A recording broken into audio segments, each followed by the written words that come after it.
बात करते हैं जी पहलवानी की, तो फन्ने पहलवानी के नामवर शहज़ोर गामा पहलवान के आखिरी चश्मो चिराग और दुनिया भर में पाकिस्तान का नाम रोशन करने वाले मोहम्मद ज़ुबैर अल मारूफ झारा पहलवान को दुनिया से रुखसत हुए 34 साल गुजर गए हैं। झारा पहलवान ने 1960 में पाकिस्तान के मशहूर पहलवानों के ख़ानदान में आंख खोली। झारा पहलवान का पहला मुकाबला जो है वो 27 जनवरी 1978 को गोगा पहलवान गुजरावाला से हुआ और कज़ाफ़ी स्टेडियम लाहौर में उन्होंने मुकाबला किया और उन्होंने इस दौरान जी अपने हरीफ को सिर्फ 17 मिनट में चित्त करके अखाड़े में अपनी हुक्मरानी के झंडे गाड़े।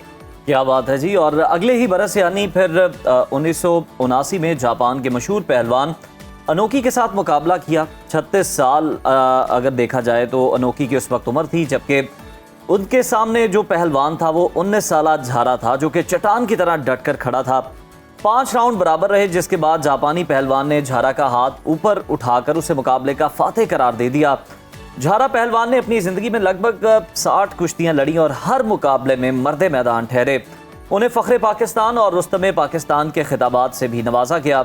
1991 में झारा पहलवान की बेवक्त मौत से फ़न्ने पहलवानी का एक सुनहरी बाब ख़त्म हो गया। झारा पहलवान की कुश्तियों के चश्मदीद गवाह अब्दुल मजीद शेख से खुसूसी हमारी गुफ्तगू हुई है और हमने घर पर जाकर उनके साथ इंटरव्यू भी किया और साथ ही साथ वो जो मशहूर कुश्ती थी उनकी अनोखी के साथ, उसकी क्लिप्स भी देखे। तो आइए जनाब आपके साथ भी वो शेयर करते हैं।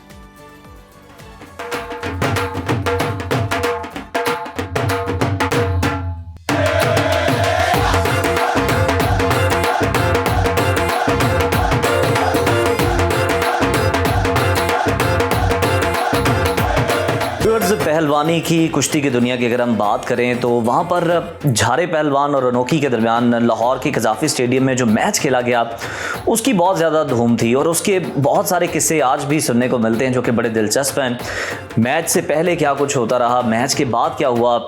हमारे साथ उस मैच के कहनी शायद मौजूद हैं, उनसे हम बात करेंगे, उनसे पूछेंगे कि वो जब उन्होंने मुकाबला देखा उनके क्या तासुरात थे, किस तरह का वो माहौल था और कितना वलवला था लोगों के अंदर। तो अब्दुल मजीद शेख साहब हमारे साथ मौजूद हैं, साथ ही उनके साहबजादे मुनीब शेख साहब भी यहाँ पे मौजूद हैं। कैसे हैं सर आप? पहले तो हमें ये बताएं कि झारे पहलवान और अनोखी के दरमियान जो फाइट हुई, आप यानी शाहिद थे, आप वहाँ मौजूद थे, क्या होता रहा मैच से पहले, मैच के दौरान और बाद? असल में इसी एक बैकग्राउंड है कि अनोखी के लड़ाई हुई थी पहले कुश्ती हुई है झारा के चचा के साथ। अच्छा।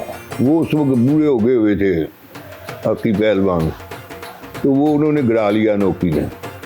ये बच्चा था उस वक्त, तो जिसको बड़ा गुस्सा था और ये छलांगे लगा रहा था कि मैं किसी ना खुद लड़ूं। और ये 15 साल का बच्चा था, इसने क्या, तो वो मैंने इंटरव्यू देखा कि अनोखी खुद इंटरव्यू दे रहा है कि एक बच्चे को मैंने देखा इस तरह, जब मैंने उसको गिराया तो वो बड़े गुस्से में उसकी आंखों की तरफ मैं देखता रहा। ये अल्फाज हैं उसके कि मैं उसकी आंखों में देख रहा था कि गुस्सा है। फिर 3 साल के बाद मैं जब इसके साथ कुश्ती लड़ा तो मैं हैरान रह गया कि एकदम इतना ताकतवर कैसे हो गया।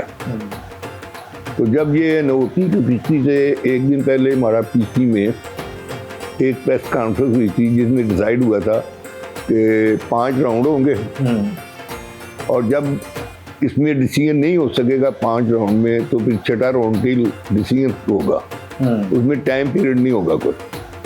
मगर अनोखी ने 5 राउंड लड़ने के बाद इसके हाथ को ऊपर किया, खड़ा किया, 5 राउंड के आखिर में ख़त्म हुई है तो ये बाहर निकल गया अनोखी, मतलब इसने 6ठा राउंड लड़ा ही नहीं। तो बाकी अनोखी जो था वो वर्ल्ड चैम्पियन था, ये एक बच्चा था, इसकी पहली कुश्ती समझ लें या दूसरी कुश्ती थी, मगर ये जिस तरह लड़ा है वो बहुत बहादुरी से इसने कुश्ती लड़ी है और अनोखी को वर्ल्ड चैम्पियन होने के बावजूद ज़मीन पे लटाई रखा है और वो अपनी बचत ही करता रहा, यही हमलावर होता रहा उस पर।